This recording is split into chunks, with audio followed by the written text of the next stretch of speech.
Die dierbare Jesus is naby, die liefdevolle Jesus, sy woorde troos vir jou en my. O, hoor die stem van Jesus. 'n Pragtige lied, ons sing daar die eerste, die tweede en die vierde vers, eerste, tweede en vierde vers, saam met die koorgedeelte.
Dis 'n baie groot waarheid wat ons sopas gesing het. Daar is geen naam soos die naam van ons Heer Jesus nie. In tye van sonde, skuld, smart, droefheid, kan ons hierdie wonderlike naam van Christus aanroep. Kom ons sing hierdie lied wat handel oor ons geestelike wedloop, en die woorde sê, bly volhard soos atlete. Dis God wat ons wedloop bepaal. Daar is niks wat ons onverhoed sal betrap nie, ook nie vir die Here nie. Daar is niks onnodig wat hy oor ons lewe toelaat nie. Die Bybel sê vir hulle wat God liefhet werk, alles ten goeie mee vir hulle wat na sy voorneme geroep is. Kom ons sing hierdie lied, daar is 4 verse, verskillende waarhede wat ons gaan sing, dit gaan oor ons volharding op hierdie wedloop. Kom ons sing dit al 4 verse hartlik saam.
O wonderman van Golgotha, u het my sonde las gedra.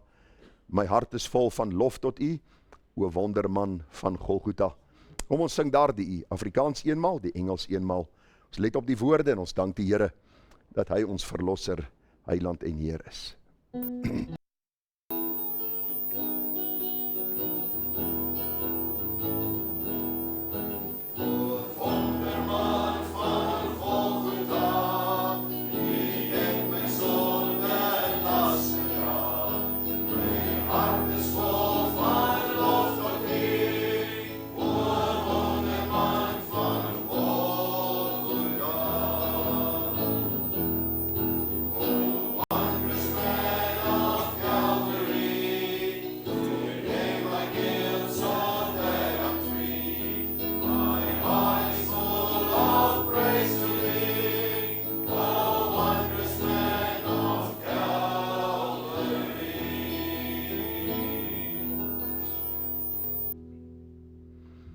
Ons moet miskien kyk of iemand nie 'n tweede vers wil skryf vir hierdie lied nie. Dink dit sal goed wees. Wonderlike waarhede. Kom ons sing hierdie lied ook as u vanmôre kind van die Here is daar niks anders as dankbaarheid in 'n mens se siel nie. Thank you Lord for saving my soul. Thank you Lord for making me whole. Thank you Lord for giving to me thy great salvation. So voel en vrede. Ek het al baie vir die Here gevra, Here, waarom sou u my red? Ek het al baie beter kandidaate in my lewe ontmoet wat ek sou dink is 'n beter kind of sal 'n beter kind van die Here gewees het. En tog het die Here sy genade oor my uitgestort. En as u vanmôre gered is, onthou dis nie niks waaroor ons kan roem nie. Ons kan net roem in Christus. Hy is die een wat genade, verlossing en vergifnis kom skenk. Kom ons sing hierdie lied uit dankbaarheid en ons sing dit 2 keer hartlik saam.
Die ekstra stukkie wat ek en Hentie insing is 'n Springs-ding.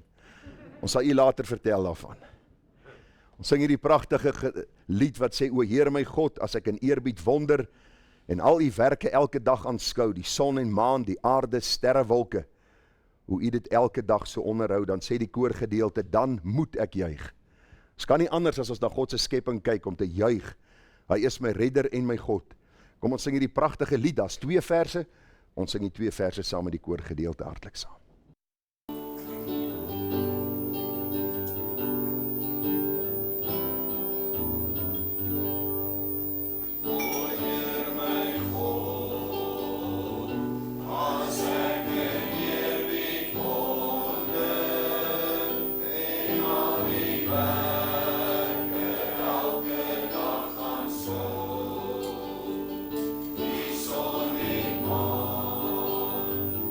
Ja.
Ons staan en begin ons met hierdie lied wat ons verlede week geleer het. Dit het goed gegaan verlede week, ons vertrou dieselfde hierdie week. Ek vra dat u sal let op die woorde, wonderful, merciful Savior, precious Redeemer and friend. Who would have thought that a lamb could rescue the souls of men?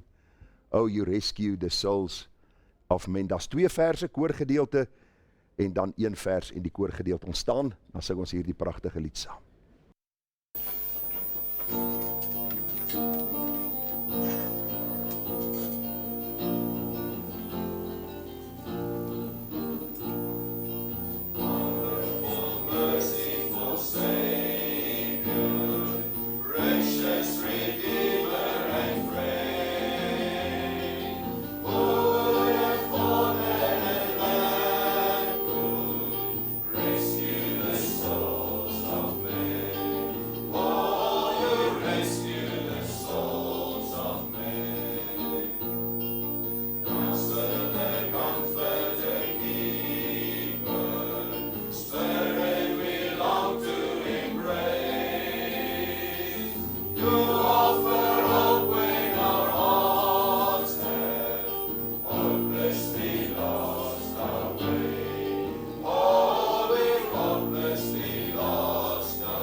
Nou vriende, ons is die Here en dankbaar vir elkeen van u wat vanmôre saam met ons is. Ons eer die Here vir sy reisende genade, dat hy ons veilig aangebring het, hier by hierdie plek van aanbidding, en die gebed van my hart is dat die Here vir ons vanmôre ook baie ryklik sal seën, en dat die Here vir ons groot genade sal skenk om die waarheid van sy woord te hoor, en dat ons ook bereid sal wees om te reageer op dit wat die Here vir ons deur sy woord kom leer, en mag ons hierdie waarheid uitdra aan elke nasie, taal, volk en stam. Ek het vanmôre so daarin gedink, dit is die hoogtepunt in my week om Sondag saam met u te wees, om u te sien en regtig my te verbly en te verheug saam met u in ons verlosser Jesus Christus. Dis die doel van kerk wees, om kind van God te wees, die gemeenskap van die heiliges, en die Here het 'n baie besondere belang by sy kinders, wanneer hulle so saamkom om hom te aanbid en hom te eer, en daarom is ek so dankbaar om elkeen van u te sien, en die gebed van my hart is, dat die Here vir ons sal seën met die waarheid van sy woord. Hierdie aanhaling is 'n aanhaling wat vir my baie raak. Dit is die doel, die taak, die rol van die kerk,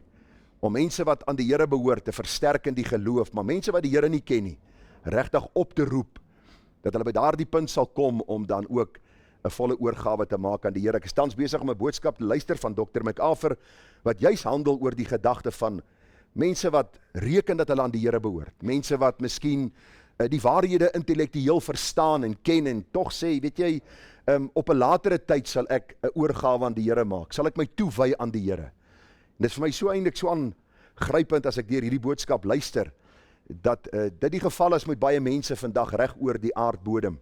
Mense wat baie van God se waarheid ken, maar nog nie die God van die waarheid ken nie.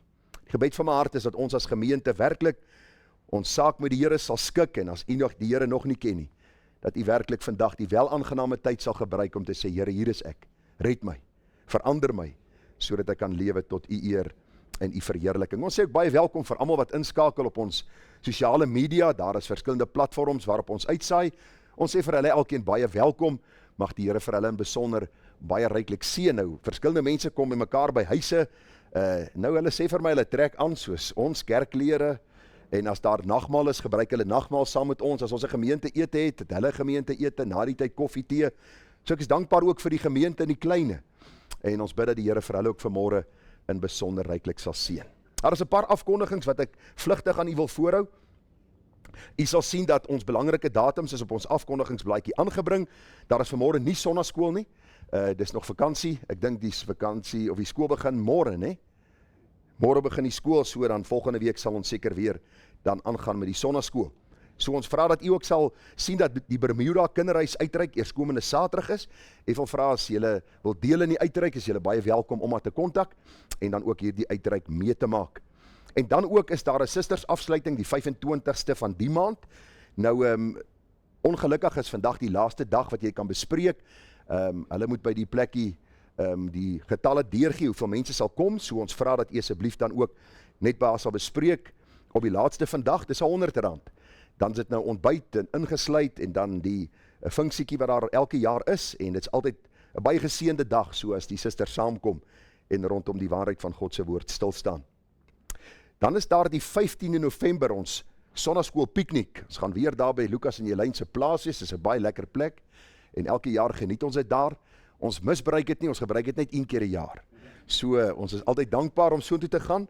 So ons vra dat u asseblief sal bespreek, vroegtydig sal bespreek, hulle self moet net aankope doen, daardie dag kom u net. Daar is eetgoed, daar is drinkgoed, en as jy onder 70 is, kan jy op die slippie slide gaan, as jy wil. Hoop jou mediese fonds is 'n A+ plan, want ek dink jy gaan in 3 sale opgeneem word, maar hoe dit ook al mag sê, die sonnaskool piknik is altyd 'n wonderlike geleentheid waar ons die Here eer, dat hy ons deur nog 'n jaar gedra het. Dis baie keer moeilik, ek weet, omdat ons nog nie ons eie gebou het nie, en baie mense wat naweke nie hier is nie, baie keer moeilik om so kontinuïteit met die kinders te hê in die leer van God se woord, maar ons dank tog die Here vir die geleenthede wat ons gegee word met die kinders, hierdie jaar opnuut weer geleer van die skepping, dat God ons skepper is, en die redder en die een wat ook eendag van ons rekenskap gaan vra. Watter wonderlike waarhede wat ons ook aan ons kinders kan deel. En dan ons lidmaatklasse, die 26ste Oktober, na afloop van ons oggenddiens, gaan ons net 'n koffie en tee miskien, as u water drink, is u welkom om een te kry, en dan gaan ons so 10 minute kans gee, dan kom ons by mekaar weer, dan gaan ons die lidmaatklasse hê, die 26ste, die 2de November en die 9de November. So daar gaan so 3 klasse aangebied word. As u 'n lidmaat is en u wil graag die klasse bywoon, is u ook welkom. Dis nie net vir mense wat nou lidmaat wil word nie, as kosbare waarhede wat 'n mens elke keer herinner kan word aan. So ons vra asseblief dat u dit net op die kalender sal aanteken, 26 Oktober, 2 en 9 November na afloop van ons oggendediens. En dan is daar 'n paar verjaarsdae die week. Daar sê Philip Cronee is die 15de. Nou Philip bly daar in Australië. Hulle skakel ook in, of hulle luister die boodskappe soos hulle dit ontvang. Ons sê vir hom in sy afwesigheid baie hartlik geluk. En dan is Charles Stein die 16de, hy's vanmôre nie hier nie. Lucia Tyd is vanmôre hierso, sy verjaar ook die 16de, en die 18de is Tian Gunter. So Lucia is die enigste wat moet opstaan vanmôre. So ons wil vir haar sê baie hartlik geluk. Mag die Here vir jou baie ryklik seën in die nuwe lewensjaar, mag die Here vir jou nader na homself trek, deur sy woord en gees, en mag jy die goeie stryd stry en die wedloop volëindig, en die geloof bou. Baie geluk namens die gemeente, ons bid die seën van die Here oor jou toe in die nuwe lewensjaar. Baie geluk. Vir die wat nie hier is nie, ook in hulle afwesigheid, Tian, hulle het nou verhuis, hulle bly daar naby, is dit Brits? Hulle bly naby Brits omgewing, so in hulle sy afwesigheid sê ons vir hom ook baie geluk. En vriende, dis omtrent die afkondigings. Ja, ons wil net ook baie dankie sê vir elkeen se getroue bydrae tot die gemeente. Ons bankbesonderhede is op ons blaadjie aangebring. Ek praat nou die dag met iemand toe ons oor hierdie saak praat. Ek was nou, ek dink vir 4 of 5 jaar in Benoni gemeente, en nou sê ek hierso al 3 jaar, en in 8 jaar het ek nog nie 'n boodskap gepreek oor tiendes en offergawes nie. En die Here voorsien ryklik vir ons gemeente, en dis die gedagte amper, maar hoe is dit moontlik? En my antwoord is altyd, as die Here jou hart in die hande kry, dan kry jy die res in die hande. Ons wil altyd begin by die beursie. God begin by die hart. Hy kom sterwe vir mense. En die oomblik as die Here ons redder word, dan besef ons alles behoort aan hom. Ons is rentmeesters van hierdie meester aan wie ons behoort. En daarom dank ek die Here vir elkeen se getrouheid in hierdie saak, dat u met 'n blymoedige hart gee. Ons pers niks van niemand af nie. Dit gaan oor 'n blymoedige hart om te gee vir die meester, sodat ons ook dit kan gebruik in sy diens en tot sy eer. Ons gee vir die broeders geleentheid om net vir ons die offergawe op te neem. Baie dankie.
Vriende, gaan vra dat ons net 'n paar oomblikke sal stil word, ons hoofde buig, ons harte stil maak voor die Here, dan gaan ons net saam bid.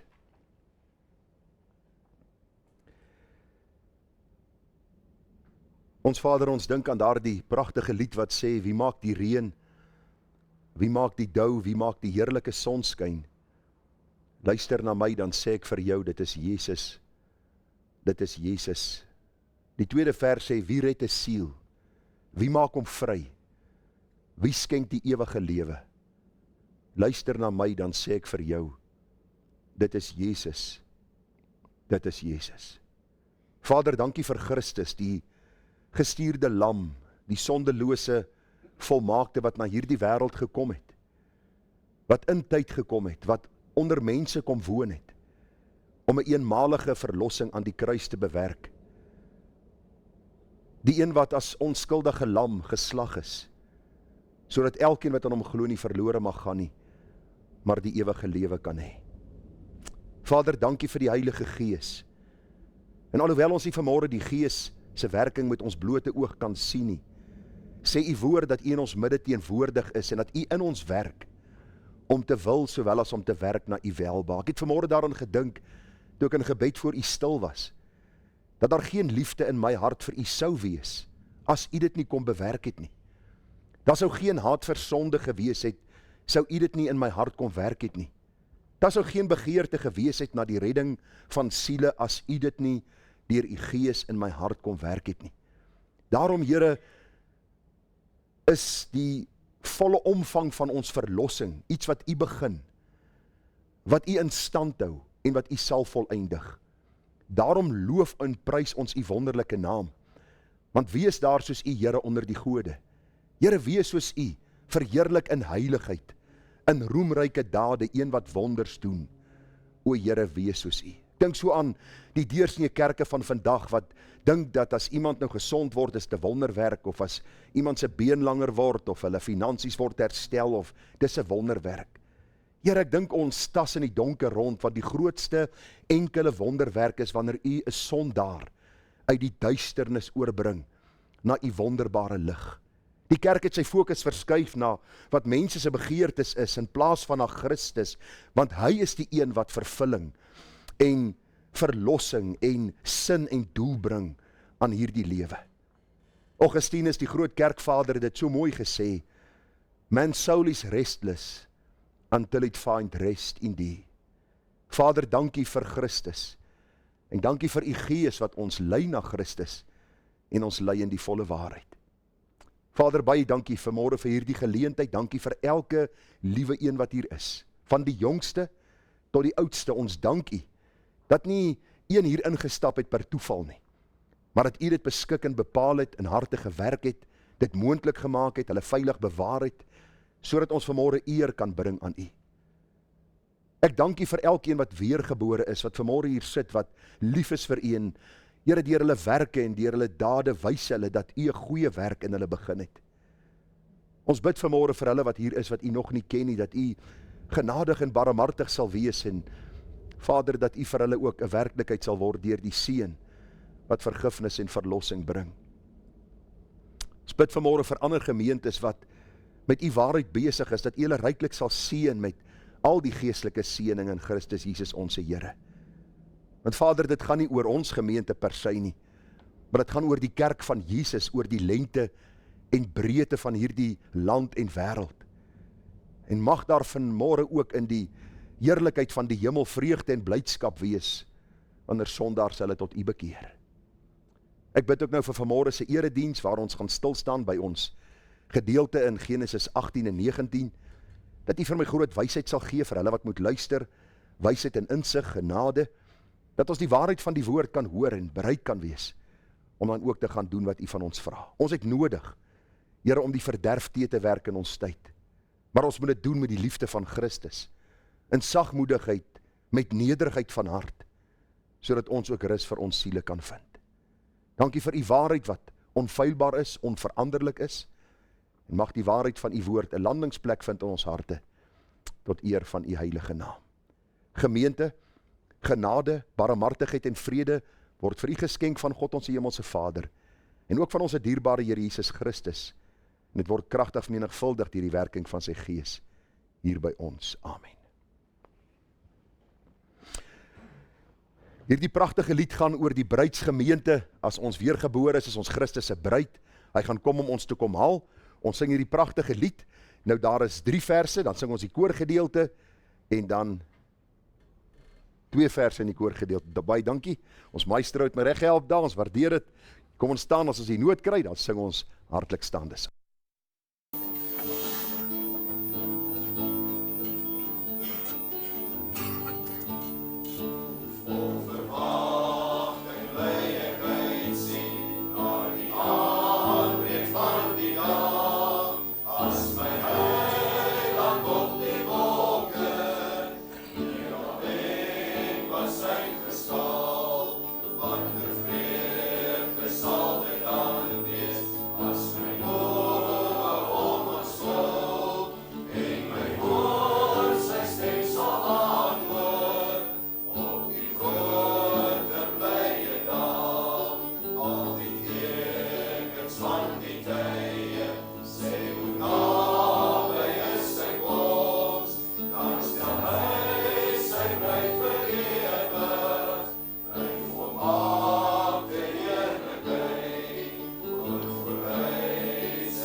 Vriende, baie dankie ook vir daardie hartlike samesang. Altyd wonderlik om ons harte voor te berei vir die waarheid van God se woord wat na ons kant toe kom. Nou, ons is besig met die reeks boodskappe van die boek Genesis, en dan so alternatiewe Sondag preek ons 'n bietjie uit die boek Psalms. En dan so as daar sekere sake na vore kom waaroor ons met die gemeente moet praat, dan preek ons daaroor. Vanmôre sal ons aangaan met ons reeks boodskappe vanuit die boek Genesis. Vanmôre en volgende week gaan ons bietjie praat oor die gedagte van die sonde van Sodom en Gomorra. Vanmôre se boodskap gaan ons bietjie praat inleidend, volgende week oor hoe kan ons hierdie mense begelei in die waarheid van God se wonderlike woord. Nou, jy moet maar verskoon, hier en daar gaan ek die bril aansit en afval. My manuskrip is op 16 gedruk. Nou moet jy weet hoe vinnig my oë agteruit gegaan het. Ek dink maar as die beligting. Ek dink is maar eerder die beligting. Ek is nog redelik jonk, ek dink so. Maar so ek sukkel so 'n bietjie om altyd te sien waar ek lees en wat ek doen. Dis hoekom ek ook die skriflesing vir u op die bord altyd sit. Wonderlik om ook God se woord so saam te lees. Ek lees uit die standaard vertaling of dan die 53 vertaling van die Bybel. En kom ons val weg. Ek gaan 'n paar verse lees uit Genesis 18, paar verse uit Genesis 19 en dan gaan ons vanmôre praat oor die gedagte van die sonde van Sodom en Gomorra. Genesis 18, u sal onthou dat Christus by Abraham aangekom het, saam met die manne, en die Bybel sê vir ons dat hulle geëet het, en toe het Christus dan, die Bybel praat van die teofaniese openbaring van Christus, waar Christus in die Ou Testament van tyd tot tyd vlees aangeneem het, en dan ook verskyn het aan sekere van hierdie heiliges in die Ou Testament. U kan gaan lees op 'n stadium aan Josua, ek het al daaroor gepraat. U is baie welkom as u na die oordeenking ook wil luister, maar is die teofaniese openbaring van Christus. Kom ek lees vir u, dan sal u ook sien met wie Abraham hier praat en in gesprek is.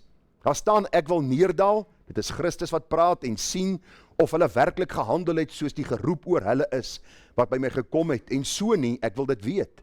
Toe die manne daarvandaan weggedraai en na Sodom gegaan, maar Abraham het nog bly staan voor die aangesig van die Here, H-E-R-E, hoofletter, die verbondsgod van die Bybel, wat hom geopenbaar het aan Abraham. Vers 23, en Abraham het nader gekom en gesê, sal u ook die regverdige saam met die goddelose ombring? Miskien is daar 50 regverdiges binne die stad. Sal u hulle ook ombring en die plek nie spaar, terwille van die 50 regverdiges wat daarin is nie? Laat dit ver van u wees om so iets te doen, om die regverdige saam met die goddelose om te bring, sodat die regverdige gelyk is met die goddelose. Laat dit ver van u wees. Sal die regter van die ganse aarde geen reg doen nie? Toe sê die Here, as ek in Sodom 50 regverdiges vind binne die stad, dan sal ek die hele plek spaar om hulle ontwil. En u ken die gesprek verder dat Abraham met die Here gehad, 45, 40, en so het aangegaan, doordat Abraham geswyg het, omdat God 'n regverdige, genadige en barmhartige God is. En nou sien ons in Genesis 19 dat die engele gegaan het na hierdie stad om vir Lot en sy vrou en sy kinders uit te haal. Die Bybel sê dat daar was hierdie aarseling gewees van Lot en van sy vrou, en op 'n stadium het sy vrou omgedraai en sy het in 'n soutpilaar verander. En mense het my nou daar gevra, hoekom 'n soutpilaar? Deuteronomium 29:29. Die verborgde dinge is vir die Here ons God. Ek weet, en die Bybel verklaar dit nie vir ons nie. Die feit is, sy het in 'n soutpilaar verander. En nou sê die Bybel in vers 24, en die Here het swavel en vuur oor Sodom en Gomorra laat reën van die Here uit die hemel, en hy het hierdie stede omgekeer en die hele Jordaanstreek, ook al die inwoners van die stede en wat op die grond groei. En sy vrou het agter hom omgekyk en sy het 'n soutpilaar geword. En Abraham is vroeg in die môre na die plek waar hy voor die aangesig van die Here gestaan het. Toe hy uitkyk oor Sodom en Gomorra en oor die hele land van die Jordaanstreek, sien hy dat die rook van die land optrek, soos die rook van 'n smeltoond. En onderwyl God die stede van die Jordaanstreek verwoes, het God aan Abraham gedink en Lot uitgelei uit die omkering toe hy die stede omgekeer het, waar Lot woonagtig was. Nou vriende, ons gaan vanmôre met u praat uit vers 24 en 25 van Genesis 19, en die Here het swavel en vuur oor Sodom en Gomorra laat reën van die Here uit die hemel, en hy het hierdie stede omgekeer en die hele Jordaanstreek, ook al die inwoners van die stede en wat op die grond groei. En ons gaan vanmôre met u praat oor die gedagte, dis deel 1 van 2 boodskappe, die sonde van Sodom en Gomorra, die sonde van Sodom en Gomorra.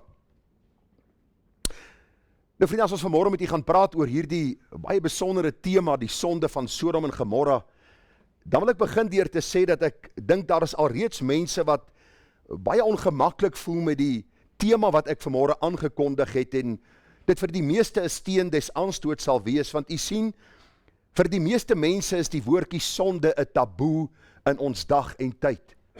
Mense wil hulle nie self sien as sondaars nie, en hulle wil ook nie hoor dat die Here sekere dinge gedoen het as gevolg van die sonde van die mense nie. U sien, die meeste westerlinge wil eerder praat oor foute wat ons begaan, of miskien alternatiewe leefwyses, of swakhede, of tekortkominge, voorkeure, eie keuses, en daar is niks fout as ek goed voel oor wat ek doen nie. Dit hoor ons elke dag, en mense wil nie meer praat oor sonde nie. Nie kerke nie, nie onderwysers en onderwyseresse nie, nie dosente op kweekskole nie, nie lektore op universiteite nie. Niemand wil praat meer oor reg en verkeerd, en die verkeerd as sonde uitwys nie. Want u sien, die woordjie sonde bring 'n ongemaklikheid by ons. Daar is so ietsie wat hier binnekant gebeur, wanneer ons hoor, dit wat jy doen is verkeerd, en dit is sonde, omdat God so sê. U sien, hierdie groot saak is baie belangrik, en ons moet dit vanmôre dan ook raak sien, dat die Bybel vir ons baie duidelik leer, dat sonde is om God se wet te oortree, en mense hou nie van die woord sonde nie. Vriende, as skepper God, haat die Here sonde, en ons sien dit alreeds daar in Genesis, die 3de hoofstuk. Wat gebeur in Genesis? Die Here skape alles, hy sê dit was baie goed wat hy geskaap het. Hy gee die opdrag aan Adam en Eva, soos ons reeds gesien het in ons reeks. Die Bybel sê Adam en Eva willens en wetens oortree God se wet, en vir daardie enkele sonde wat hulle gedoen het, is hulle uit die tuin van Eden gewerp, want God haat sonde. Sonde is rebellie. Nou sê baie mense, wat het hulle geëet? Was dit 'n appel, was dit 'n peer, was dit 'n piesangboom? Ek weet nie. Dit gaan nie oor die boom en die vrug nie. Dit gaan oor gehoorsaamheid teenoor ongehoorsaamheid. God sê, en hierdie mense doen net die teenoorgestelde. Ons lees 'n paar hoofstukke verder in Genesis, die 6de hoofstuk, van die wêreldvloed in die tyd van Noag. Die Bybel sê die goddeloosheid het so vermeerder, dat die Here besluit het om 'n einde te maak aan alles, en hy spaar vir Noag, sy vrou, hulle 3 seuns met hulle vroue. En die Bybel kom leer ons, dis hoe God sonde haat. Die Here het nie die mens verdelg oor 'n paar foutjies wat hulle gemaak het, of alternatiewe leefstyle wat hulle aangekweek het, of dat hulle goed gevoel het oor wat hulle gedoen het nie. God sê, hier is my wet, hier is my gebod, as jy dit oortree, sal daar gevolge wees. Ek wil amper sê, die klimaks van God se haat vir sonde sien ons op Golgotha se heuwel, waar God sy eie seun verbrysel het, om vir ons te wys dat hy sonde haat. Die kerk deesdae verhef God se liefde, en God is liefde. Ek stem 100% saam, hy's genadig, hy's barmhartig, maar hy's ook 'n regverdige God wat vir ons sê, hier is my volmaakte wet. As jy hierdie wet oortree, staan jy skuldig, en die skuldige moet gestraf word. Christus is die een wat in ons plek die skuld kom dra. Aan die kruishout betaal hy vir ons sonde. Elkeen wat weergebore word, sê die Bybel, hierdie vloek van ons sonde is aan die kruishout deur Christus gedra. En daarom is dit belangrik dat ons vanmôre sal sien hoe 'n geweldige probleem sonde in die wêreld is, en dat ons by Christus moet uitkom as ons sonde vergifnis wil ontvang. Sonde in sy eenvoudigste definisie is om God se wet te oortree. God sê, en ek doen iets anderste. God se gebooie is my neergepen, en ek leef lynreg teen dit wat die Here sê. Sy verordeninge is daar, en ek verontagsaam dit. Ek sê, soos daardie ou baie bekende liedjie sê, I will do it my way. Okay. Ek dink dis seker waar die versekering my way vandaan kom, né? My way. En dis die probleem van ons tyd, is mense wil nie verstaan dat God die een is wat geskaap het, en hy die volste reg om vir ons te sê wat is reg of wat is verkeerd nie. En nou vriende, is seker die ergste van alles, ons almal is skuldig aan sonde. Ons word sondaars gebore. Van geboorte is ons geneig tot die sonde. Luister, my en jou sonde maak ons nie sondaars nie. Ons word sondaars gebore, daarom doen ons sonde. Jy sien, baie mense sê maar, ek is nie so sleg nie, ek doen hier en daar ietsie verkeerd. En dan probeer ek die gedagte altyd by hulle tuis bring, luister, jy en ek word in vyandskap gebore teenoor God, sondaars gebore, sy toorn is van ons geboorte af oor ons. En daarom het ons nodig dat ons sal sien wat die Here se woord vir ons wil kom sê. Omdat mense die woordjie sonde hoor, is daar onmiddellik hier in hulle hart die skuldgevoel, die gedagte van ek staan skuldig voor God en ek gaan eendag voor hom rekenskap gee. Daarom soek ons alternatiewe definisies en woorde en verwysings na sonde. Wat is sonde? Ek het vir u gesê, dis om God se wette oortree, sy gebooie, en kom ons noem 'n paar. Om te lieg is sonde. En ek het eendag in 'n erediens die vraag gevra, is om te lieg sonde, altyd sonde? En een tannie sê, nee, nie altyd nie. Daar is daarom so 'n paar keer dat ons by die agterdeur kan uitglip. En ek het bietjie met haar gaan praat na die tyd en ek kom agter dat sy deur haar werkgewer gedruk was in 'n rigting om te lieg ter wille van die posisie wat sy moet behou. Luister vriende, om te lieg is sonde. God sê so. Om te steel is sonde, om te oreer is sonde. Wie sê so? God sê so. Dis die groot probleem van ons dag. Mense sê, wie sê dis sonde? God sê dis sonde. Wie is God? Hy is jou skepper. Hy is die een wat jou suurstofbottel in sy hand hou vanmôre. Hy is die een wat vir jou oë gee om te sien, oor om te hoor, suurstof om in te asem. En die Bybel sê vir ons dat hy die een is wat die volste reg het om vir ons te sê wat reg en verkeerd is. Kwaadpraat is sonde. Om seksueel te oortree voor en buite die huwelik is sonde. Om bedrog te pleeg is sonde. Luiheid is sonde.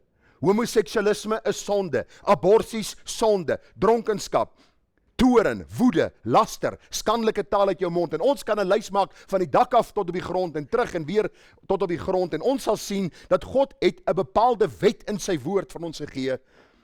En sonde is sonde. Sonde se gevolge verskil. Dis verseker so. Sekere sonde het geringe gevolge en ander het geweldige ingrypende gevolge, maar sonde bly sonde. En vriende, aan die einde van tyd sal die enkel grootste sonde van alles wees die verwerping van God wat Christus gestuur het om vir jou sonde aan die kruis te betaal. Dit sal die grootste sonde wees en die woorde van Christus sal wees, gaan weg, ek het jou nie geken nie. Daarom, vanmôre se boodskap begin ek met die gedagte van die sonde van Sodom en Gomorra, dat u sal sien, dis nie 'n fout wat hulle begaan het nie. Dis nie iets wat hulle per abuis gedoen het, of 'n alternatiewe leefstyl wat hulle verkies het, bo dit wat God vir hulle geplaas het in die woord nie. Dis mense wat in direkte rebellie teenoor God opgestaan het, en geweier het om die vergifnis, wat daar vir hulle beskikbaar was, te aanvaar. U sien, die gedagte is eenvoudig, wat ook al die sonde, waarin ek en jy vanmôre vasgedraai is, en ons het vanmôre die lys genoem, en miskien is u sonde nie in daardie lys nie, is miskien verder, is miskien 'n ander tipe sonde. Wat ook al die sonde waarin jy vanmôre vasgedraai is, Jesus Christus is die oplossing, en hy is die oplosser. Hoor nou, nie om jou beter te laat voel oor jou sonde nie, maar om jou daarvan vry te maak. Kom ek lees vir u wat staan in die Bybel, 1 Johannes 3 vers 5. En julle weet dat hy verskyn het, dis Christus, om ons sondes weg te neem. En geen sonde is in hom nie. Hy wat die sonde doen is uit die duiwel, want die duiwel sondig van die begin af. Hierdie gedagte van hy wat die sonde doen, as jou lewe in 'n patroon van sonde vasgevang is, sê die Bybel, kan jy nie 'n kind van God wees nie. Hy wat sonde in sy lewe akkommodeer, wat dit aanhoudend doen, wat hierdie sonde liefhet, wat in hierdie sonde leef, die Bybel sê vir ons, so iemand is uit die duiwel, want die duiwel sondig van die begin af. En dan, vir hierdie doel, het die Seun van God verskyn, om die werke van die duiwel te verbreek. Watter sonde is daar vanmôre wat heers op hierdie aarde, waarvoor Christus nie vergifnis en verlossing kom bewerk het nie? Noem vir my die sonde. Daar is geen sonde waarvoor Christus nie oplossing, vergifnis kan gee nie. Vriende, die Bybel is baie duidelik vir ons, dat die woord van die Here, die bron van waarheid is, waaruit ons moet leer, wat is reg en verkeerd, om ook te sien dat Christus vir ons hierdie oplossing in sy woord kom bied. Die Bybel sê vir ons die hele skrif, die Bybelboek soos ons dit het, die 66 kanonieke boeke. Die hele skrif is deur God ingegee. Dis nuttig tot lering, tot weerlegging, tot teregwysing, tot onderwysing in die geregtigheid, vers 17, sodat die mens van God volkome kan wees, vir elke werk volkome toegerus. So hierdie Bybelboek gee vir ons al die inligting wat ons nodig het, om te sien wat sonde is, en om sonde te oorkom in die naam van die Here. Die Hebreërskrywer sê dit so mooi, want die woord van God is lewend. As jy die Bybelboek lees en jy sê, what a boring book, dan wil ek vir jou sê, kom uit by die outeur. Kom uit by die een wat die Bybel vir jou gegee het. God self, deur sy gees het hy skrywers geïnspireer. Dan gaan jy voor daardie Bybelboek sit en jy gaan sê, wow, ek het nie geweet, dit staan in die Bybel nie, en ek kan nie wag vir die volgende gedeelte wat ek kan lees nie, want God se woord is lewend. Dis nie 'n dooie boek nie, dis nie 'n Shakespeare nie, dis nie iets wat uitgedateer raak nie, dis nie iets wat op die rak kan bly staan, en dit raak my siel nie elke keer as ek dit lees nie. Die woord van God is lewend, dis kragtig, dis skerper as enige tweesnydende swaard. Dit dring deur tot die skeiding van siel en gees, van gewrigte en murg, en is 'n beoordelaar. 'n Beoordelaar, wat doen 'n beoordelaar? Hy beoordeel, as die rugbywedstryd is daar 'n skynsregter, of as by 'n cricketwedstryd is, of wanneer dit iemand is wat iets beoordeel, of iets moet op die einde van die dag waardeer, is daar 'n beoordeling wat plaasvind. In die Bybel sê God se woord kom, hy stel my hart op die proef, en hy beoordeel my hart, en my gedagtes. En nou sê vers 13, daar is geen skepsel onsigbaar voor hom nie, maar alles is oop en bloot voor die oë van hom met wie ons te doen het. Hierdie week waar jy in jou kamer was, in die donkerte van jou kamer, voor jou rekenaar, waar jy miskien een of ander speletjie gespeel het, of na iets gekyk het, was God daar. Oop en bloot voor sy aangesig. Op pad werk toe, waar jy miskien gepraat het met iemand, of in jou gedagtes iets bedink het. Waar ook al, God was daar, hy is 'n beoordelaar van die oorlegging en gedagtes van ons hart, en dit maak my bang. Dit maak jou bang. Waarom? En die Bybel sê hierdie God gaan oordeel. Dit wat in die verborgene, en dit wat in die lig gedoen is. Daarom het ons nodig om vanmôre te hoor, dat hy die God is, wat die sonde van Sodom en Gomorra gesien het, en hierdie sonde geoordeel het. En ek gaan vanmôre 'n paar gedagtes hanteer. Vergeet van die tyd, daar's nie sonnaskool nie. Die kerel sal kook op sy tyd, en wanneer ek die vletjie hoor van die kerel, weet ek, daar's nog 'n halfuur oor voor ek amen hoef te sê. Ons gaan kyk wat sê die Bybel oor homoseksualisme. Ons praat oor die sonde van Sodom en Gomorra. Ons gaan vanmôre sien dat hierdie sonde die sonde van homoseksualisme was. Dis nie dat ons een sonde uitlig en sê, hierdie sonde is erger as die ander sonde nie. Luister, elke sonde is 'n sonde voor God, verskillende gevolge, maar Genesis 18 en 19 praat van die sonde van homoseksualisme, en ons gaan daaroor praat. Wat sê die Bybel daaroor? Tweede gedagte wat ons vanmôre na gaan kyk, is dit nie veroordelend en liefdeloos as ons 'n Bybelse standpunt huldig nie. Wat van die wetenskapse bevindings? Is homoseksualisme dan nie geneties van aard nie? Waarom al die bohaai? Laat die mense begaan, tye verander, en mense ook. Maar God se woord bly dieselfde. Vyfde, waarom is een van die grootste kerke in Suid-Afrika pro-homoseksualisme en verdedig dit self, en wat moet ons optrede wees as kerk van Jesus? Ons gaan dit volgende week na kyk. So iemand nou nie moed verloor nie. Is 5 korterige, langerige, middelslagpunte. Ek wil begin deur vir u te sê wat oom MacArthur sê. U sien, hy skryf in een van sy boeke, hy sê, just as organizations have rules, their members must follow. God has standards. Christians must live by. Hierdie is 'n kerk. En vriende, as jy ongemaklik voel oor hierdie boodskap, en jy sê, ek wil nie meer so toe gaan nie, want hierdie mense oordeel ander mense, dan kan ek jou nie keer om te gaan nie. Maar hierdie kerk en hierdie gemeente is geroep deur God om sy standaard vir u vanmôre te stel. En as God sê dat die sonde van Sodom en Gomorra was die sonde van homoseksualisme, dan moet ek dit as getroue herder van die gemeente aan u kommunikeer met die gebed, dat u sal sien, ons doen dit nie liefdeloos nie. Maar daar is in ons harte begeerte, en u gaan dit volgende week in die boodskap sien, deel 2. Daar is die begeerte dat hierdie mense ook uit die duisternis by die wonderbare lig van Christus sal uitkom. So kom ons val dadelik weg. Wat sê die Bybel oor homoseksualisme? Wat was die sonde van Sodom en Gomorra? Kom ek lees vir u. Genesis 19 vers 14 of vers 4.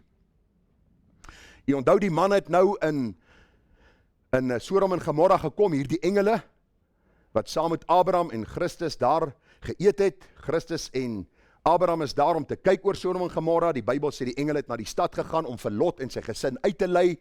En die Bybel sê dat hierdie man het nog nie gaan slaap nie, toe die manne van die stad, die manne van Sodom die huis omsingel, jonk en oud, die hele bevolking almal saam. En hulle het na Lot geroep en aan hom gesê, waar is die manne wat vannag na jou gekom het? Bring hulle na ons toe uit, dat ons hulle kan beken. Nou die meeste mense wat verval in homoseksualisme sê, hierdie woordjie beken het niks te doen met gemeenskap nie. Niks te doen met geslagsgemeenskap nie. Nou ek weet nie, ek het probeer lees, hulle het nie gesê kom ons speel onder handjieklap of vrot eier of iets nie, hulle het gesê bring hulle uit, dat ons hulle kan beken.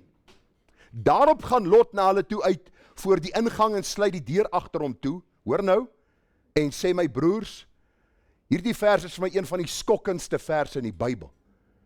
My broers, moet tog nie kwaad doen nie, kyk tog, ek het 2 dogters wat geen man beken het nie. Laat ek die na julle uitbring en doen met hulle soos dit goed is in julle oë. As die Nuwe Testament nie vir my gesê dat Lot 'n regverdige man was nie, het ek vir u gesê, sou ek dit nie kon glo nie. Dat jy ooit so gedagte kon bedink om jou eie dogters vir hierdie klomp hooligans te gee, om te maak met hulle wat hulle wil. Maar dieselfde woordjie beken kom voor in vers 5, en dieselfde woordjie kom voor in vers 8. Kom ons kyk, wat beteken dit? Die woordjie beken word as volg gebruik en vertaal. In die American Standard Version staan daar, where are the men who came to your house this night? Send them out to us so that we may take our pleasure with them. En dan sê die Christian English Version, where are your visitors? Send them out so we can have sex with them. Nou, ek wil vra dat u nie sal dink dat hierdie boodskap vanmôre miskien te veel is vir ons kleiner kindertjies nie. Hulle weet meer van hierdie goed as wat ek en jy dink. Daarom het ons nodig om te waarsku, want ons kleintjies op skool word geïndoktrineer. Daai seentjie is maar net anderste. Jesus het hom so geskape en wees lief vir hom soos hy is. Die woordjie beken hier en die sonde waaroor die Here Sodom en Gomorra vernietig het, was oor die feit dat hierdie mense in Sodom en Gomorra met hierdie boosheid besig was. Mans het met mans gemeenskap gehad, sê die Bybel. Ek lees vir u wat sê die nuwe vertaling, die 1983 vertaling. Genesis 19 vers 5, bring hulle uit na ons toe. Ons wil geslagsgemeenskap met hulle hê. So die woordjie beken is nie onder handjieklap nie, is nie vrot eier nie. Dis nie een of ander iets wat mense vandag daarvan wil maak nie. Dit gaan oor hierdie sonde van seksuele gemeenskap, man teenoor man, en God verbied dit in sy woord.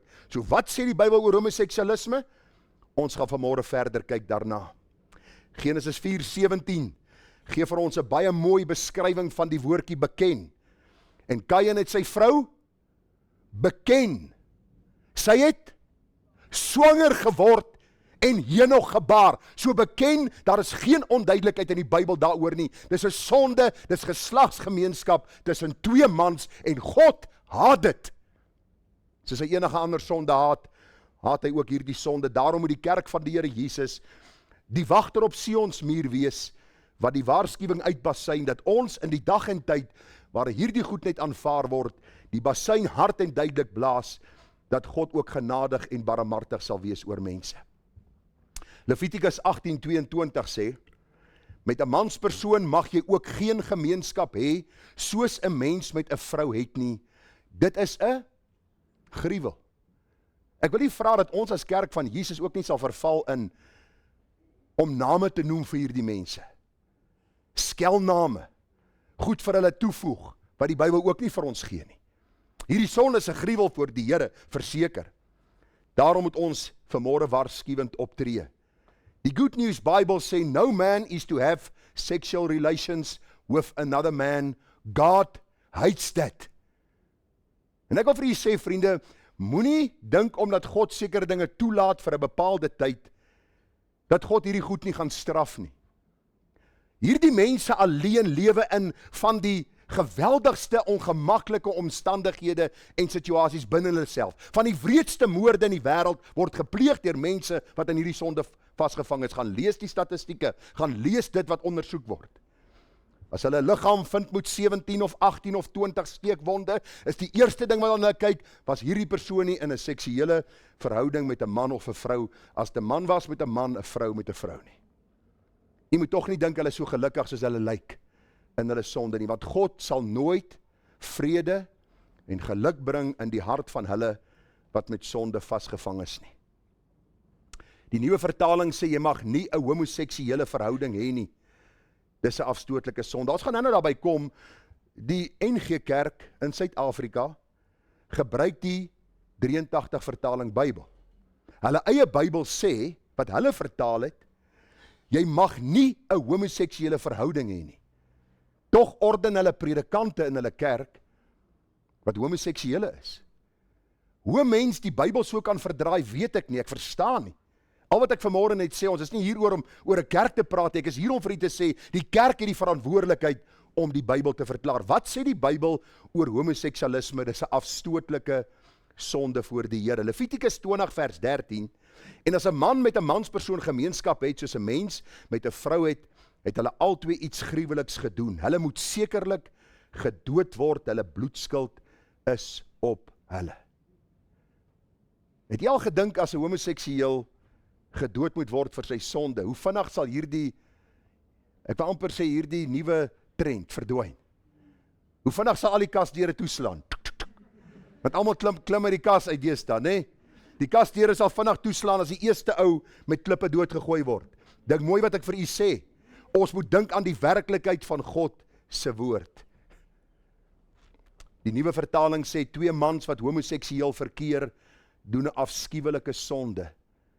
Hulle moet doodgemaak word. Hulle verdien die dood. Ek en jy verdien die dood vir ons sonde. 'n Homoseksueel verdien die dood vir sy sonde. Daarom het Christus kom sterwe. Dit is die boodskap wat ons vir u gaan bring volgende week. Daar's ook verlossing en redding vir mense wat in hierdie sonde vasgevang is. 1 Korintiërs 6:9. Of weet julle nie dat onregverdiges die koninkryk van God nie sal beerwe nie? Moenie dwaal nie, geen hoereerders of afgodedienaars of egbreekers of wellustelinge of sodomiete of diewe of gierigaards of dronkaards of kwaadsprekers of rowers sal die koninkryk van God beerwe nie. Meeste mense sê vir ons, man, hierdie goed staan net in die Ou Testament. Die Nuwe Testament sê niks daaroor nie. Ek lees vir u 1 Korintiërs 6:9, dan lees ek vir u wat sê die nuwe vertaling oor hierdie vers. Die vertaling, die nuwe vertaling wat die deursnee kerk vandag gebruik. 1 Korintiërs 6 vers 10, moenie julle self mislei nie, geen onsedelikes of afgodedienaars of egbreekers of mense wat homoseksualiteit beoefen sal deel kry aan die koninkryk van God nie. Dis nie Berea Christen Gemeente se standpunt alleen nie, dit is die standpunt van die Bybel wat ons handhaaf. Want elke organisasie het reëls, het regulasies en God se woord is ons reëlboek. En daarvolgens moet ons inval. Ek glo u is oortuig, ek kan vir u nog baie verse gee, maar ek dink dis genoegsaam, u is welkom om selfstudie te doen. Die sonde van Sodom en Gomorra was homoseksualisme, die Bybel sê homoseksualisme is verkeerd, dis 'n sonde. Die tweede gedagte, is ons nie veroordelend en liefdeloos as ons so standpunt huldig nie. Dat homoseksualiste of homoseksualisme verkeerd is en homoseksuele persone God se oordeel tegemoet sal gaan. Vriende, die gunsteling troefkaart deur al die eeue is dat mense emosies gebruik, sentiment, skuldgevoelens, om wat verkeerd is reg te laat klink en aanvaarbaar te maak. Ek wil vir u baie duidelik sê, ons oordeel nie. God se woord vel die oordeel en ons preek God se woord. Dis die standaard. As die wet vir jou sê jy mag nie 100 ry in hierdie bepaalde gebied nie, dis 'n 60 sone en jy ry 100, kan jy gaan stry soos jy wil, jy gaan of toegesluit word of jy gaan die boete betaal. Dis die wet. Jy kan stry soos jy wil. Ok, in Suid-Afrika is daar ietsie onder die tafel gewoonlik, maar dis die beginsel wat ek vir u probeer deurgee. 'n Wet is 'n wet en ons moet die wet nakom. God se woord is sy woord en ons moet dit verkondig.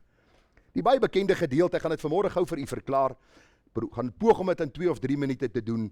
Wat die vers wat die meeste mense gebruik wat wanneer dit kom by homoseksualisme is hierdie gedagte van moenie oordeel nie sodat jy nie geoordeel word nie. Baie interessant is as iemand by 'n ander ou se maatskappy steel en as 'n paar miljoen weg, dan hou hulle nie van hierdie vers nie. Dan wil hulle hê die polisie moet kom toesluit en die gereg moet sy gang gaan. Of as iemand se familie vermoor word of daar is een of ander iets wat gebeur het, dan is hierdie vers glad nie van toepassing nie. Maar wanneer dit kom by die sonde van homoseksualisme, wil almal spring na hierdie vers om te sê moenie oordeel nie sodat jy nie geoordeel word nie. Wat met die oordeel waarmee jy oordeel, as jy net die konteks raak sien, gaan jy klaar verstaan wat ek wil sê, want met die oordeel waarmee jy oordeel, sal jy geoordeel word, en met die maat waarmee jy meet, sal jy vir jy gemeet word. En waarom sien jy die splinter in die oog van jou broeder, maar die balk in jou eie oog merk jy nie op nie? Of hoe sal jy vir jou broeder sê, laat my toe, om die splinter uit jou oog uit te haal, en kyk, in jou eie oog is die balk.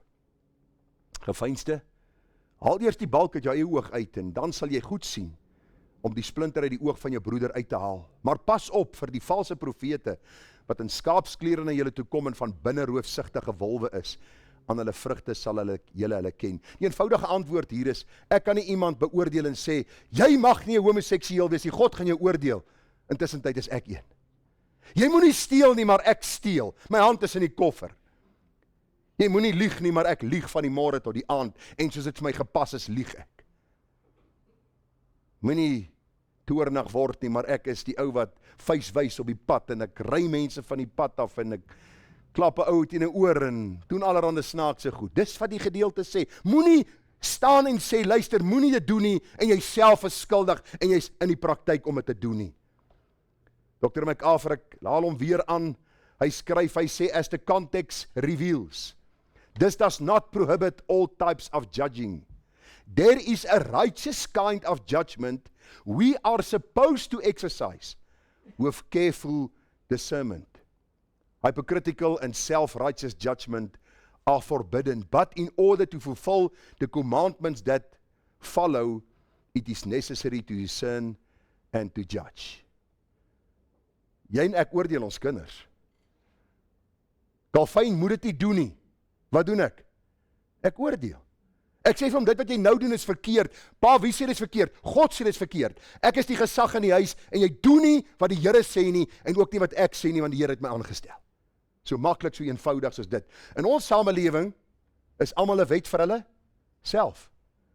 Jy is te bang om jou neus by die huis uit te sit. Want almal doen, maak soos hulle goed dink. 'n goddelose, wettelose samelewing. Die Bybel is nie 'n boek wat vir ons sê, maak elkeen wat jy wil nie. God het sy standaard. 1 Korintiërs 11:31, want as ons onsself beoordeel het, sou ons nie geoordeel word nie. Mense sê dis liefdeloos om iemand te oordeel wat met sonde besig is. Kom ons sluit ander sonde daarby in. Ou wat hom vergryp aan drank, ou wat hom vergryp aan 'n ander man se vrou, voorhuwelikse seks, allerhande boosheid waarmee mense besig is. Tyd wat hulle wan spandeer en allerlei goeders. Julle is liefdeloos as julle daaroor praat. Luister, dit is juis iets liefdevols. Die Bybel sê in 1 Korintiërs 13:4. Die liefde is lankmoedig, moet dit nie vergeet nie. Ons moet lankmoedig wees teenoor die sondaars, want ons was ook eens sondaars. Uit genade gered, sondig ons baie keer nog steeds. God is lankmoedig teenoor ons moet lankmoedig wees teenoor die sondaar, maar ons moet ook bereid wees om die waarheid te spreek. Die liefde is vriendelik. Luister, ek moet bely, ek het in my lewe al mislike kinders van die Here teëgekom. En ek was een van hulle aan die begin. Want die standaard is so. Luister, jy moet hoor wat God sê. Ek worry nie oor my sonde nie. Ek gee nie om oor wat ek doen nie. Hierdie een moet nou hoor wat ek vir hom wil sê. Geen vriendelikheid, geen liefde van Christus nie.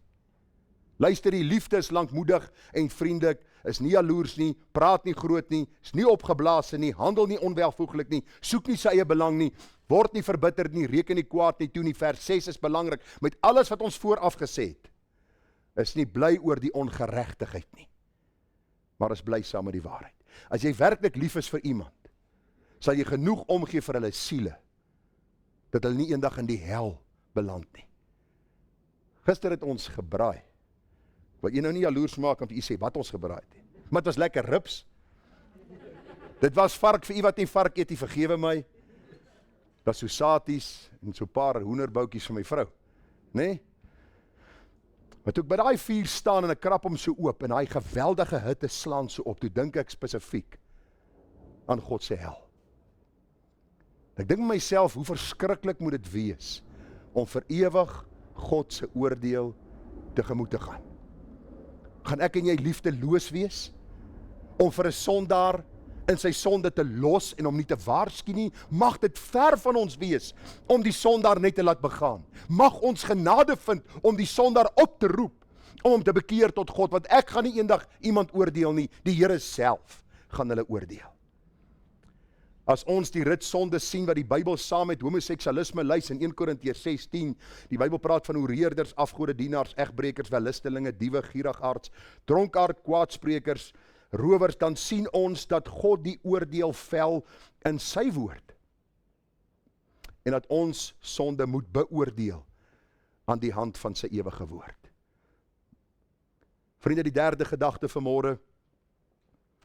Mense vra wanneer dit kom by die sonde van Sodom en Gomorra, die sonde van homoseksualisme, vra hulle die vraag, en glo my, ek is gekonfronteer daardeur, wat van die wetenskapse bevindings? Is homoseksualisme dan nie geneties van aard nie? Jy weet ons genetika? Hoe dikwels sê ons, man, my pa was 'n van 'n merwe, en so het hy gesterwe. En ek is 'n van 'n merwe, en so sal ek sterwe. En dan maak ek die volgende kaasel oop, en ek drink hom, en ek gooi die dubbel brandewyn en coke, want pa was so, en ek is so, ek kan nie help nie, dis in die bloedlyn oorgedra, en ek moet nou maar net op die einde van die dag die bullet bite, en ek hoop maar vir die beste aan die einde van my lewe. Of dit kom by sekere gedragspatrone, of dit kom op die einde van die dag by een of ander afwyking, en ons wil teruggaan in die geslagte, en jy moet tog nie na al hierdie mense luister wat bloedlynvloeke wil breek, en al hierdie snert van ons tyd nie. Dis mense wat nie voorberei nie. Dan sê hulle, as 'n bloedlynvloek in jou familie, dan sê ek, breek hom. En 20 jaar later is nog steeds die bloedlynvloek wat die skuld kry, maar mense wil nie bekeer van hulle sonde nie. Hou op vir mense in die verlede die skuld gee, en deel met jou sonde, soos ek met my sonde moet deel. Maar die gedagte is dit wetenskaplik bewys dat homoseksualisme geneties van aard is. Gary Bates en Lita Kousner skryf in hulle boek Gay Marriage, Right or Wrong, die volgende. There is a lot of misinformation about what causes someone to be homosexual. Lobby groups often claim that homosexuals are born this way and that orientation may even have a genetic basis, but there is little to no basis for either of these claims.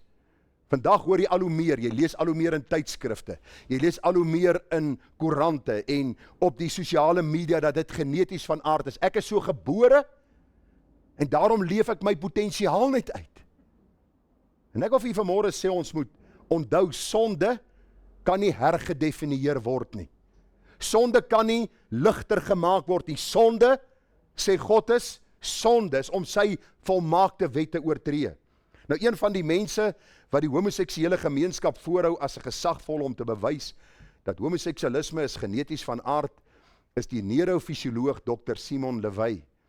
Hy sê self, we have not found the gene which we do not think exists for sexual orientation. There will never be a test that will say for certain whether a child will be gay. We know that for certain. Ek het daaroor gepraat, oor die sielkunde in die Bybel, oor die ouens wat sê daar's 'n chemiese wanbalans.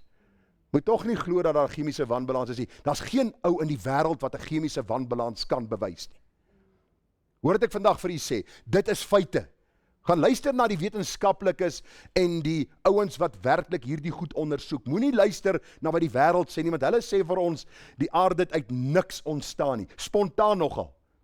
En oor miljoene jare het hierdie niks baie geword, soveel so dat ons vandag hier is. En 'n ander groep sê daar was 'n groot ontploffing. En uit die ontploffing toe kom al die orde wat ons vandag het.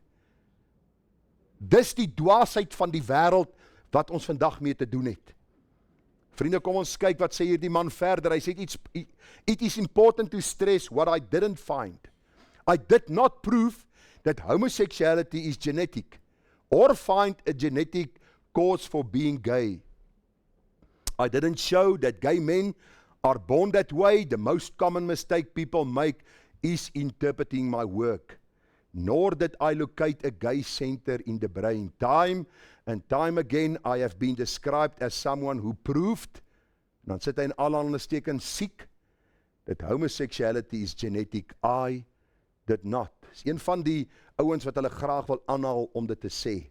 Die gedagte vanmôre sê die wetenskap vir ons, dat gay persone so gebore word, dat dit geneties oordraagbaar is. Dr. Kinsey sê, die genetiese teorie van homoseksualiteit word vandag grootliks verwerp. Geen ernstige wetenskaplike sal dit oorweeg dat 'n eenvoudige oorsaak-gevolg verband bestaan nie. En ek gaan nie vir die alles lees nie. Daar is Dr. John Mooney. Geen kromosoomverskille is tussen homoseksuele proefpersone en heteroseksuele gevind nie. U kan gaan lees wat sê hierdie professor John DeSecco van San Francisco. Die gedagte dat mense met seksuele gedrag aangebore word, is eenvoudig dom. En jy kan gaan lees, ek gaan nie alles vir u lees nie. Dr. Clifford Allen sê, geen ondersoek wat op enige terrein gedoen is, dui op 'n organiese basis vir homoseksualiteit nie, ongeag of dit fisiek, chemies, cellulêr, mikroskopies of makroskopies is. Homoseksualisme, vriende, is 'n aangeleerde gedragspatroon. Die Bybel noem dit sonde. Dis waarby ek vanmôre wil stil staan. Die Bybel noem dit sonde. Onlangs 'n studie bevestig die saak. Dis bietjie klein gedruk daar, maar ek hoop almal kan dit sien. 'n Studie is gedoen deur die Family Research Institute van Amerika onder homoseksuele mans en vroue, en daar is bevind dat 32% van gays en 52% lesbiese vrouens hulle seksuele voorkeur ten minste al 3 keer verander het, sommige selfs 5 keer. Nou as iets geneties van aard is, kan dit verander word. Verseker nie, kom ons gee vir u 'n praktiese voorbeeld. Down-sindroom is 'n genetiese afwyking. Nou as jy Down-sindroom gebore word, kan jy tog nie besluit ek wil dit verander of nie verander nie. Jy word so gebore. God skaap jou so vir 'n bepaalde doel, en hy het 'n doel met jou lewe.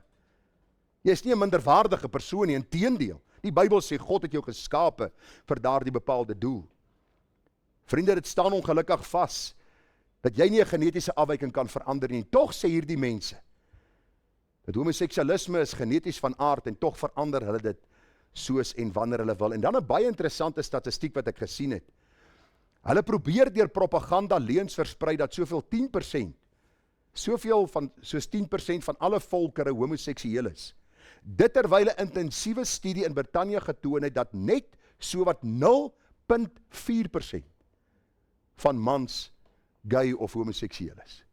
Waarom klink dit vandag of elke tweede ou homoseksueel is? Propaganda. Die regte ouens word geskuif in by die media, by sekere van die ouens wat die nuus versprei op sosiale platforms, word hulle baie geleentheid gegee om te praat. So wat ek vanmôre vir u probeer sê, dis nie wetenskaplik bewysbaar nie, en is nie geneties oordraagbaar nie. Waarom al die bohaai? Gee my nog iets op 'n paar minute, moenie 'n bohaai maak nie. Net 'n paar minute nog, dan is ek klaar. Waarom al die bohaai? Laat die mense begaan. Tye verander en mense daarby. Ek hoop nie hier's een van hulle nie. Ek wil vir u sê, ek kry hoeveel oupas en oumas wat hand en tand beklei het teenoor homoseksualisme, en dan het hulle ou bloetjie besluit dat die Here hom anders te geskaap het. Dis nie meer 'n seentjie nie, hy's nou 'n dogtertjie. En dan is hulle so lief vir hom, en hulle gaan deur die proses van verandering, en daardie kind se siel is stikkend. En op 'n stadium aan hierdie verandering omtrent klaar is, besef hy, maar luister, ek het 'n fout van my lewe gemaak. En daar is nie 'n trirad by hierdie veranderinge wat mense aanbring in hulle liggame nie. Daarom wil ek vir u sê, daar is 'n bohaai wat ons daaroor moet maak, want u sien, God verander nie.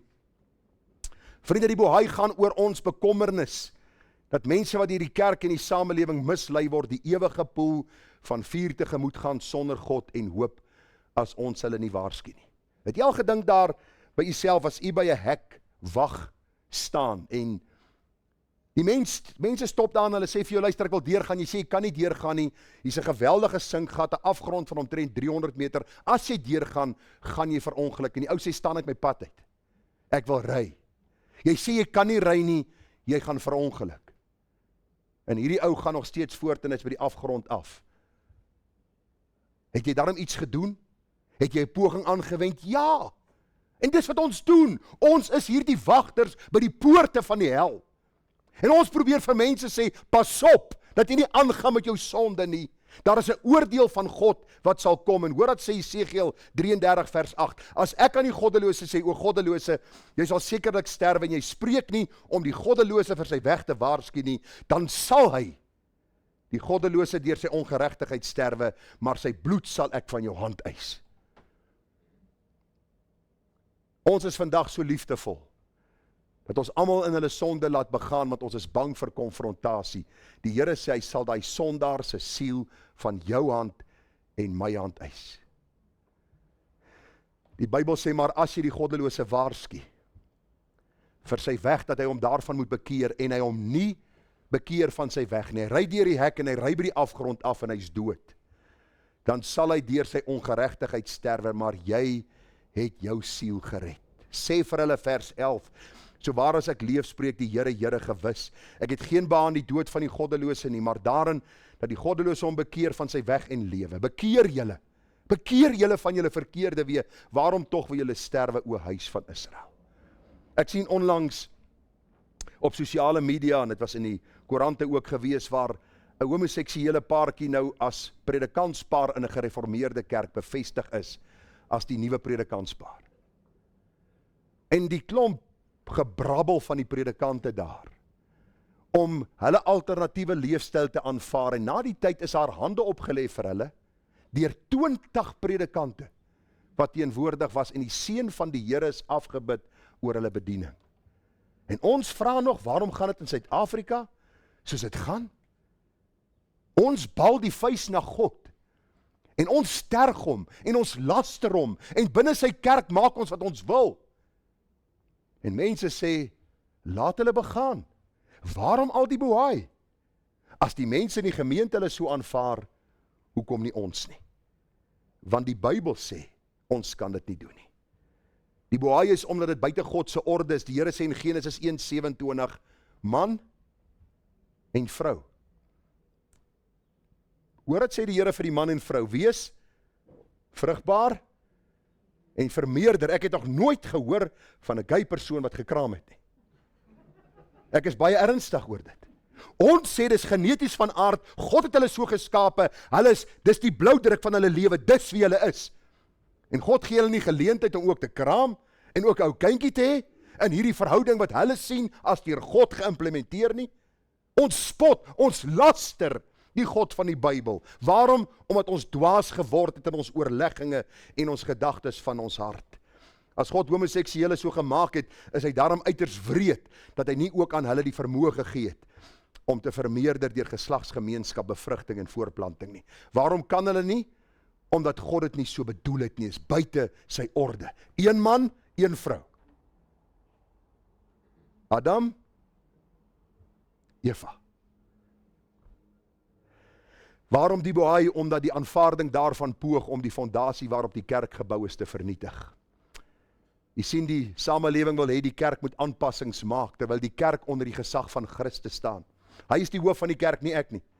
Ek preek maar net Sondag vir u. Ek is 'n diensknegt van die opperheer, Christus, hy is die opperherder. Die kerk bou sy fondasie, vriende, is die Sola Scriptura, die skrif alleen. U sal dit sien op hierdie bord hier regs. Dit is die geloof alleen, sola fide, sola gratia, genade alleen, sola Christu Christus alleen, en sola Deo Gloria alleen, tot eer van God, en tot eer van hom alleen. Dis waarop die kerk se fondasie berus. Daarom praat ons met u vanmôre daaroor. Die sonde van Sodom en Gomorra was die sonde van homoseksualisme. Daarom het God hierdie stad verwoes. Vuur en swavel uit die hemel laat reën. En ek is nou klaar. Laaste punt. Ek gaan nou amper amen sê. Hou die asem op. Nie tot ek amen sê nie, asseblief.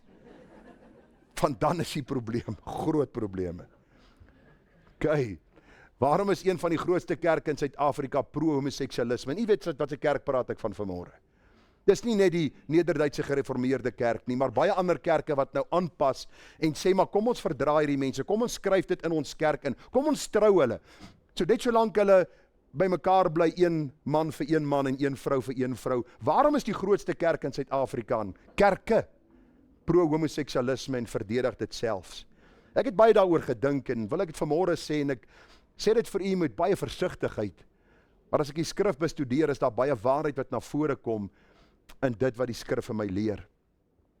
U sien na baie lang besinning oor die gedagte en 'n noukeurige studie van God se woord, kan ek maar net op een antwoord kom, omdat God se oordeel oor die kerk gekom het.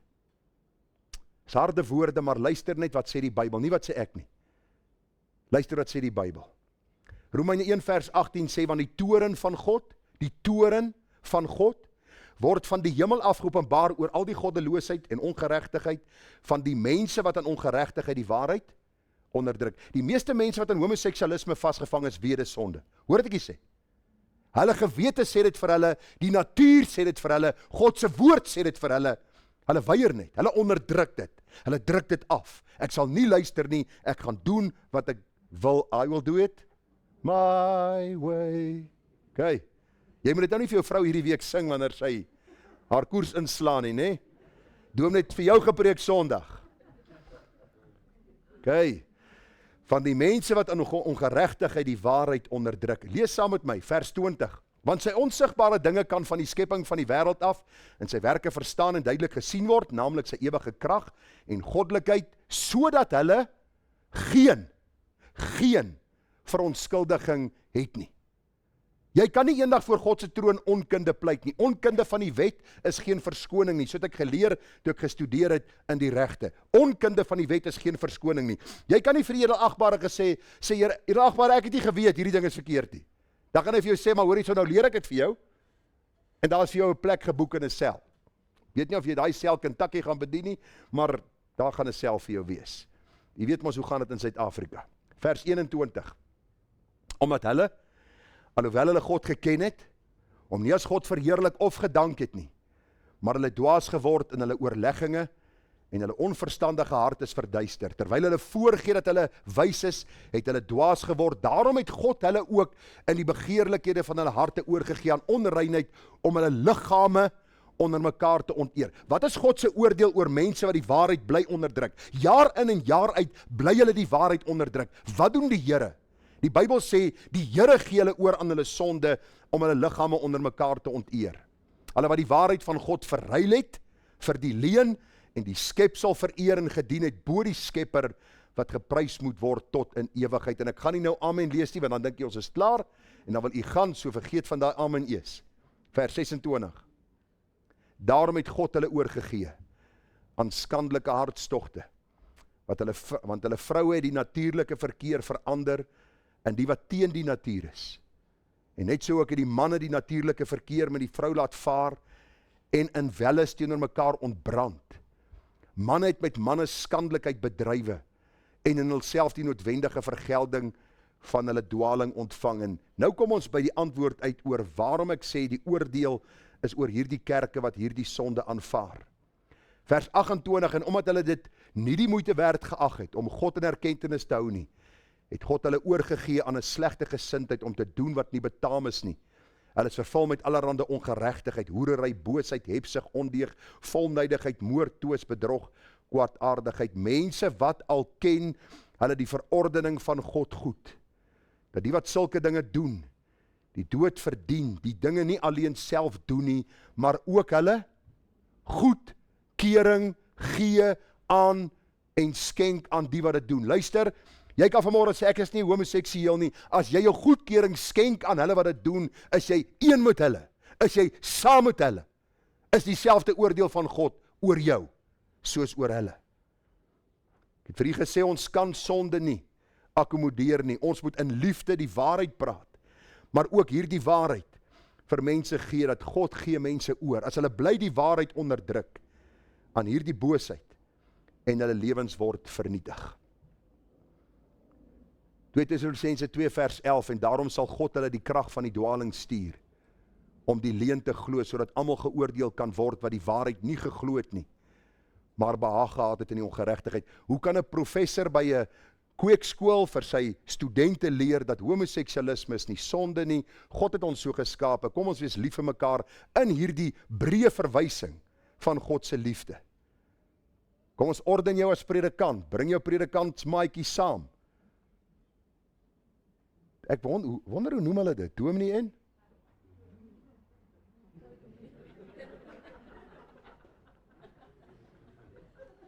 2 Timoteus 4 vers 3, ek wonder altyd oor hierdie goed, want is dominee mevrou of Gerard en Ethel.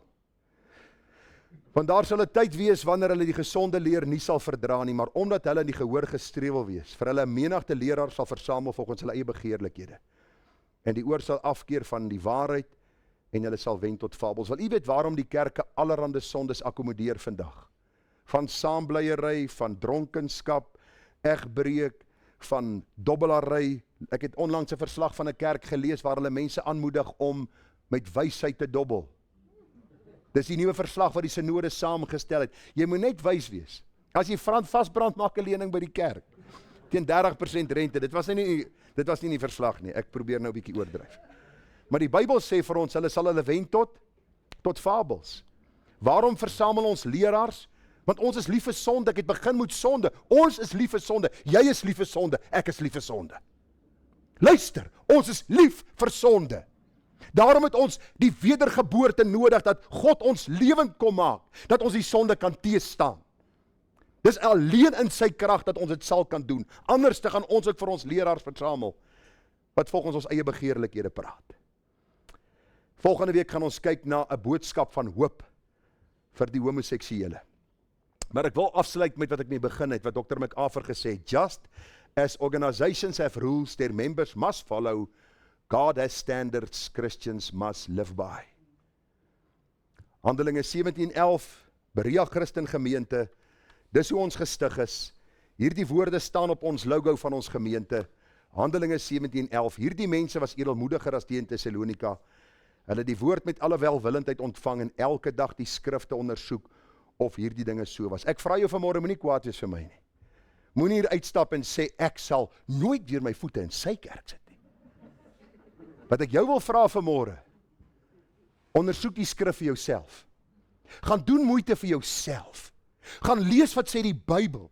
En kom by die gevolgtrekking uit wat gelyk staan aan die skrif as jy kind van God is. As jy nie kind van God is nie, sal hierdie boodskap vir jou 'n steen des aanstoots wees. Want ongereddes hou nie van die woordjie sonde nie. Kinders van die Here besef sonde het Christus sy lewe gekos. Daarom wil ons ook van die sonde vrygemaak nou vir die geregtigheid lewe. Ondersoek die skrif om te kyk of hierdie dinge so is. Kom ons bid saam.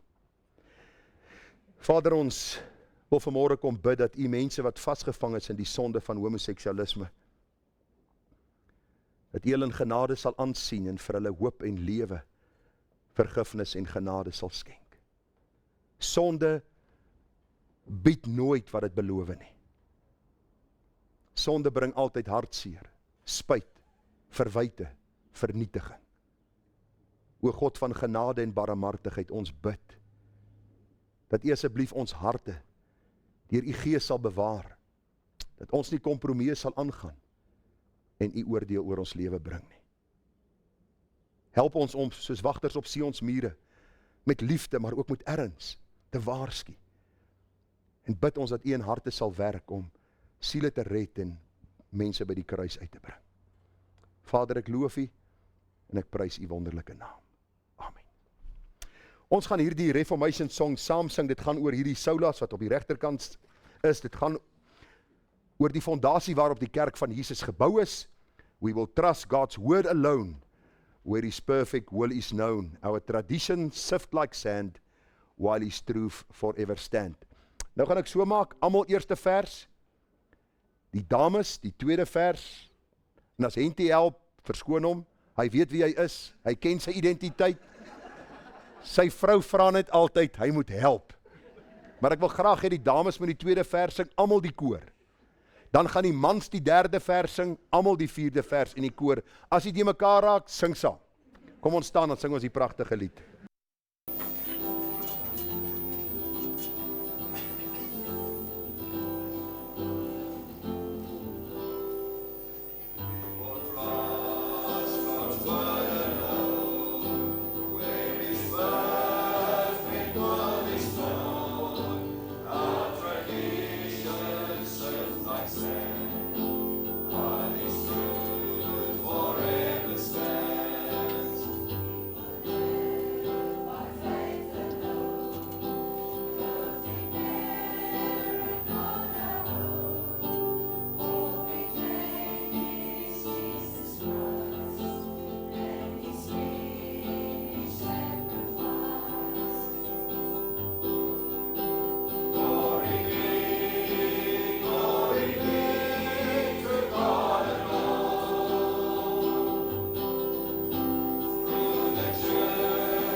Vriende, daar gaan 'n bietjie koffie en tee buitekant wees, of is in die kombuisie, is baie welkom om 'n paar oomblikke te bly.